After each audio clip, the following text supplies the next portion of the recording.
لما تقول لبعض اللي طلعوا بالثورة ضد نظام الأسد، لما تقوله إنه النظام كان عم بيحارب إرهابيين ولم يكن يحارب الشعب السوري، بنط وبيقلك هي أنا طلعت بالثورة وماني إرهابي. وماني إرهابي. صحيح أنت يمكن مانك إرهابي بإيدك أو مانك إرهابي بعقلية دينية، ولكن أنت خاين للبلد. والخيانة والإرهاب بتأدي لنفس النتيجة، إنه البلد بيفرط ما بضل بلد.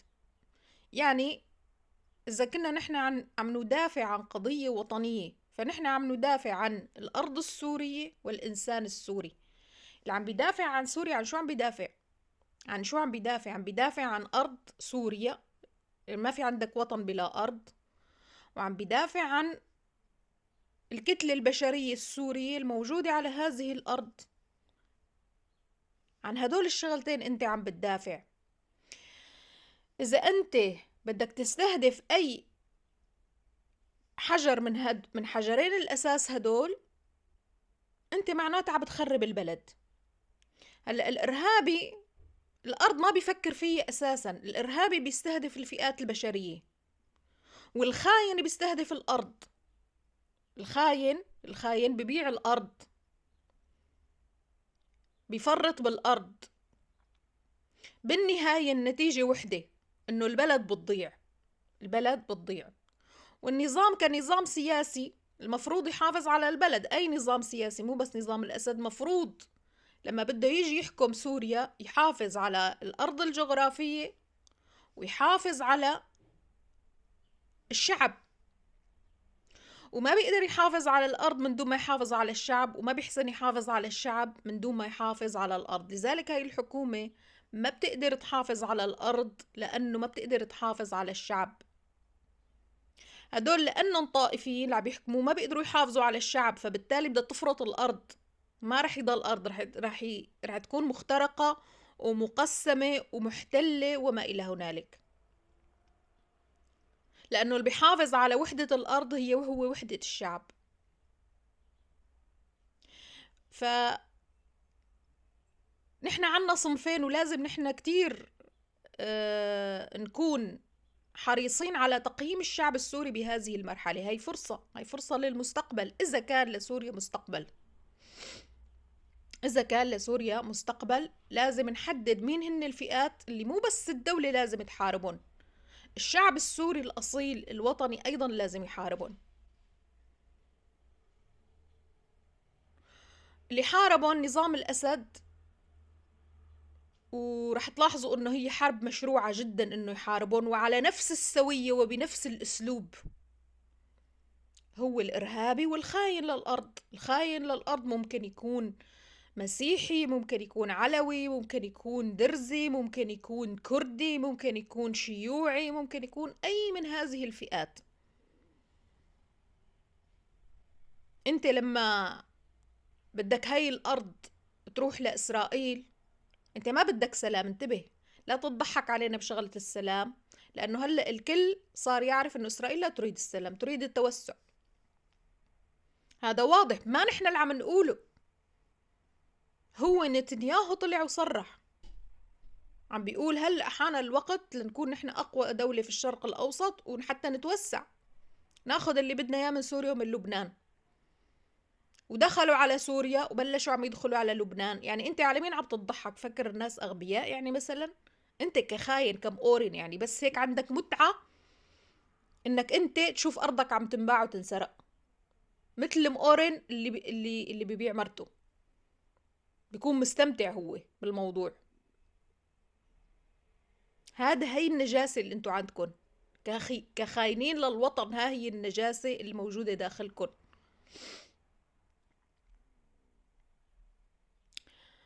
يعني انتو ماكم مستفيدين شيء. اللي بتيجي بتسأل هذا شو مستفيد انه يبيع وطنه؟ شو مستفيد؟ يعني انت شو مستفيد إذا اسرائيل جي احتلت ارضك؟ شو مستفيد هيك؟ انا بستفيد اني انا مقورن. هدول الشخصيات طبعا بيكونوا حاقدين لانه ما بيقدروا يوصلوا لدرجة الشرف الوطني. بداخلهم بحسوا حالهم خونة، بحسوا حالهم انهم عالي، بحسوا حالهم انهم زبالة، وبدهم يظهروا حالهم على اساس انه هن متحررين مثقفين. واسرائيل بتكون عم تضحك عليهم على فكرة. يعني اسرائيل بتكون عم تقول انا قدرت اضحك واغسل الدماغ، هيك شعب بهيم، هيك شعب مستعد يعطيني ارضه. هاد الكيان الإسرائيلي أخذ هاي الأرض مع أنه مو أرضه متمسك فيها، مع أنه مو أرضه متمسك فيها. أنت هاي أرضك، جذورك اللي عمرها 10,000 سنة، وقاعد بدك تبيع على فلان وعلان. قديش الإسرائيلي بيحتقرك، قديش الإسرائيلي شايفك شايفك ندل، قديش شايفك ندل. فبالنسبة لنظام الأسد أنت كنت محارب. نعم أنت كنت محارب، لأنك أول شي مانك واعي، مانك ناضج، مستهتر، طالع بدك بتعرف عز المعرفة انه بس سقط النظام العسكري اجوا الاسلاميين اخذوا البلد. انت بتعرف عرف، وحكوا بهذا الشيء مثل امثال كتير من مثلا ميس كاف، قالت خلي يجوا الاسلاميين يحكموا، هي تعتبر يعني من نخب مثقفة. لك انا شقد بكره الارهابيين، لسه النخب المثقفة هدول بحتقرن اكتر. كره لا ما بكرههم، بس بحتقرن.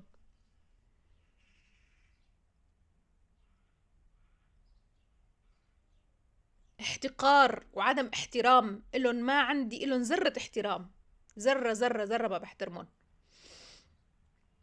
بيعرفوا وقالوا لك ايه معلش. تخيلوا انه اليوم درجة حقارة هؤلاء انه مبسوطين انه الدواعش حاكمين سوريا بس ما يضل نظام الاسد. شو يعني نظام الاسد؟ ليش انت متكهرب منه هالقد؟ هدول الجماعة طبعا ليش كانوا ينقمعوا من قبل النظام؟ هل لأنه ما كانوا يقدروا يحكوا؟ هاي الكذبة لازم تشيلوها من راسكم أيها الشعب السوري اللي كان ينتقد الدولة والفساد والتقصير والما ما إلى هنالك. كان هذا الشيء على شاشات التلفزيون على فكرة. قديش كان في مسلسلات بتنتقد الوضع، مثل مرايا، مثل كان ضيعة ضايعة، مثل مسلسل الخربة، مثل مسلسل بقع الضوء، مثل على التلفزيون. سامحين لك تنتقد، احكي. بس انت قصتك مو قصة انك بدك تنتقد الوضع، لا، مو هيك القصة. القصة انك انت بدك تشيل بلدك وتسلمها لناس غير اهلها يدمروها. طرف بده يسلمها لاسرائيل وطرف بده يسلمها للارهاب. هدول هن الطرفين الخونة. طرف اللي بده يسلم لاسرائيل بيجي بيقول لك انا ماني ارهابي، ليش كان عم يحاربني النظام؟ انت مانك ارهابي، انت ابشع من الارهابي، انت خاين، انت اسوأ من الارهابي. شو استفادت منك البلد؟ هل انت قادر انك انت تقود البلد في هاي المرحلة او حتى في المرحلة اللي بعدها؟ شو اسست انت؟ مثال المثقفين الثوريين السوريين هن جماعة الائتلاف. هدول وش السحارة، ها؟ جماعة الائتلاف السوري هن وش السحارة. لسه الأسوأ منهم موجود، لسه في أسوأ منهم بكتير، أسوأ منهم بكتير لسه. هدول كان مشروعهم مشروع ارتزاق. جماعة الائتلاف والمثقفين السوريين جماعة ارتزاق. هلأ بيطلعوا بيعملوا فيديوهات ضد الجولان، ضد الحكومة، مو لأنه هن ضدها، لا، هن معها ومع أنه تستلم بدال النظام. بس ليش ما طلع لهم فيها نصيب اللي كانوا طمعانين فيه؟ ليش ما طلع لهم مناصب؟ لأنه اللي بخاف على بلده بيسأل على بلده، ما بيقول خلي إسرائيل تيجي تحتلني. هاي أولا كأنت كمثقف. وما بيقول منيح اللي سقط الأسد بعد ما شافن، بعد ما شاف الشي اللي صار بسوريا هلأ. ما بيقول منيح اللي سقط الأسد. في ناس كانت ضد الأسد بس بعد ما شافت هذا الوضع اللي فيه ذرة حب لبلده بيندم. اللي فيه ذرة حب لبلده بيندم انه بيوم من الايام قال يا ريت يسقط الاسد. مو بس بيندم، بيعد اصابيعه ندم. هذا هو الانسان الوطني. وين المشكلة اللي نحن عنا، وليش ما رح نقدر نأسس قاعدة شعبية وطنية في سوريا؟ لأنه الشعب السوري ما واعي كفاية لمين هو عدوه. النظام كان واعي، النظام كان واعي، ولكن الشعب ما واعي. الشعب هلا بيقول بس الإرهابيين هن أعدائي، بس الإرهابيين هن أعداء الوطن، هن أعداء سوريا.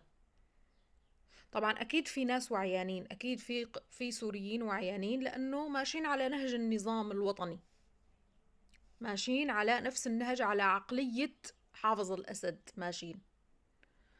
أما في ناس لا، ما واعيين أبدا، مراهقين في التفكير. هدول ما بيشوفوا الطرف الآخر من أعداء سوريا في الشعب السوري، اللي هن الخونة، اللي عندهم مشروع داخل الأرض السورية، ولكن هو مشروع غير سوري، مثل مشروع هبدستان مثلا، أو مشروع انفصال وانضمام لإسرائيل. هي أيضا مشاريع لا وطنية، هي مشاريع يجب الإنسان السوري يحاربها، لازم يحاربها قولا واحدا، ويحارب كل إنسان عم يدعي لهيك مشروع، لأنه هاي المشاريع لا تتحقق إلا على دماء الشعب السوري. يعني أنت لما هذا الإنسان بيجي بيطرح قدامك هيك مشروع، وهو إنسان بتلاقيه حباب وكويس وضد الإرهاب وما بعرف شو، بيقول لك إنه هو ضد الإرهاب وضد بني أمية. لا، هو ما ضد بني أمية، لأنه بني أمية خدموه خدمة العمر، لأنه إذا ما تفتتت سوريا عن طريق بني أمية، هن ما بياخدوا أرض داخل الأرض السورية، ما بيقدروا يحصلوا على شيء، ولكن هن بيضحوا، هاي الفئات بتضحي بجزء من شعبها مشان الشعب البقي منهم يحقق أحلامه على الأرض السورية. عرفتوا كيف شو بيعملوا؟ يعني بزتوا نصهم للدواعش وبيصيحوا قتلونا قتلونا، ولهيك نحن بدنا ناخد أرض. هاي خطتهم يضحوا بنصفهم مشان يعيش النصف الآخر بأرض داخل الأرض السورية. هدول خبثاء لسه أحقر من بني أمية ذات نفسهم. بني أمية أدوات، بني أمية أدوات. بدك تشوف أنت مين عم بيحرك بني أمية ومين عم يستفيد من بني أمية. بني أمية ما نحن حصلانين على شيء على فكرة، هن أكتر عالم خسرانين في سوريا، ما نحن حصلانين غير على شخصية أحمد الشرع، صورة.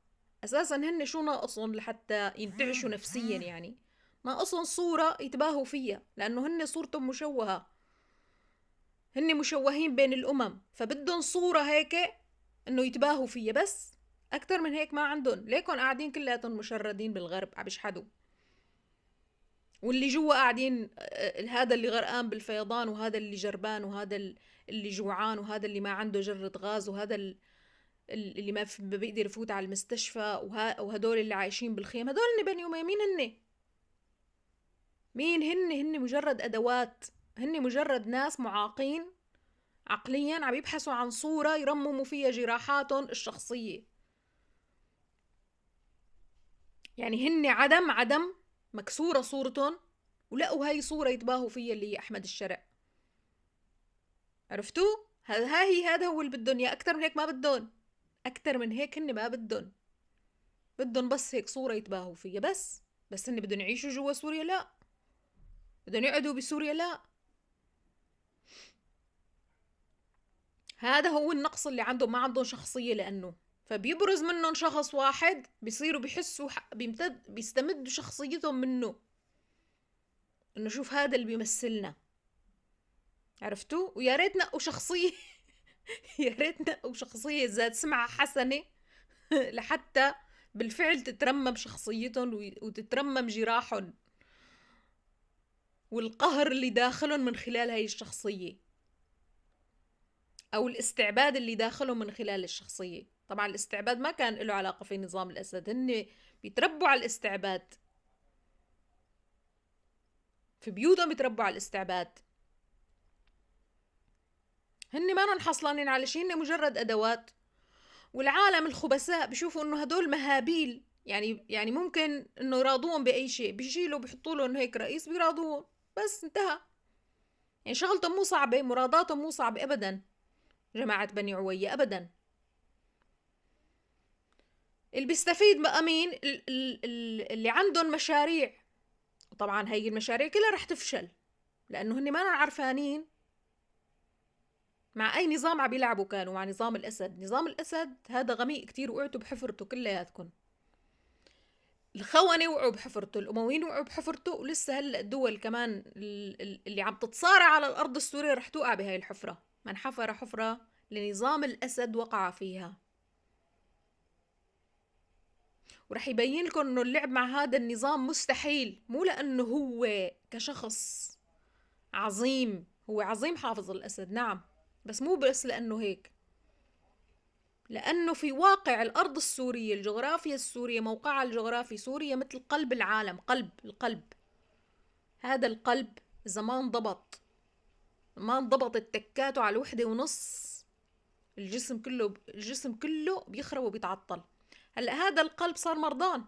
لاحظوا العالم كله مضطرب، العالم كله مضطرب. الموقع الجغرافي لسوريا هو قلب العالم، قلب هذا العالم. بس اضطرب العالم حواليه، وبس انعدل صار صمام أمان للعالم كله. وهذا اللي كان مفاتيحه مع مين؟ مع نظام الأسد. فقط النظام الوحيد اللي قادر يعدل دقات القلب. روحوا شوفوا تاريخ سوريا قبل نظام الأسد، كان كله اضطرابات، كان كله انقلابات، كان كله احتلالات، من محتل لمحتل، من رئيس لرئيس، انقلابات، كله. هذا هو تاريخ سوريا قبل نظام الأسد. نظام الأسد هو الوحيد اللي عدل المرحلة. ذكاء حافظ أسد، عبقرية حافظ الأسد.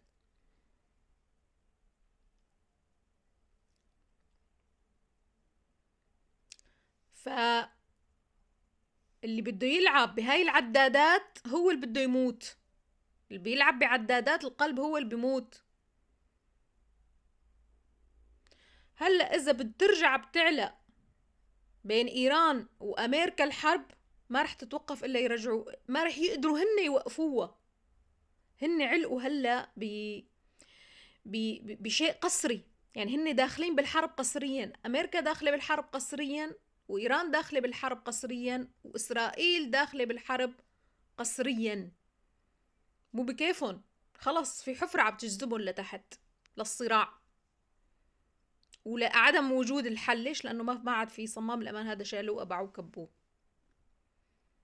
وما رح يقدروا يوقفوا الحرب ليرجعوا نظام الأسد.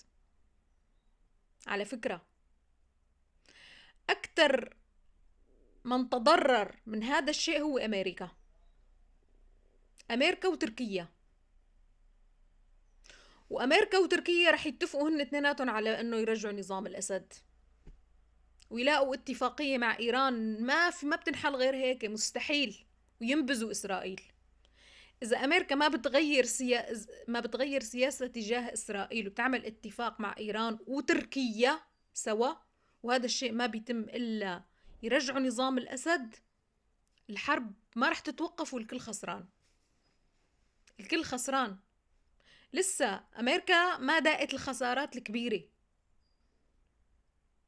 بس إذا بدها تستمر، وهن عملوا هاي الفترة الهدنة على أساس لأنه بيعرفوا حالهم بدهم يخسروا كتير، بس علقوا ما بقى يقدروا يطلعوا منها، فخوا علقوا فيه. الحفرة اللي حفروها لنظام الأسد إذا بدهم يطلعوا لازم يرجعوه. نستنى شوي، خلينا نشوف الأمور لوين بدها توصل، بس ما رح تنتهي إلا يرجعوا نظام الأسد على حكم سوريا. تركيا وأمريكا وإيران هدول مصلحتهم يكون نظام الأسد في المنطقة.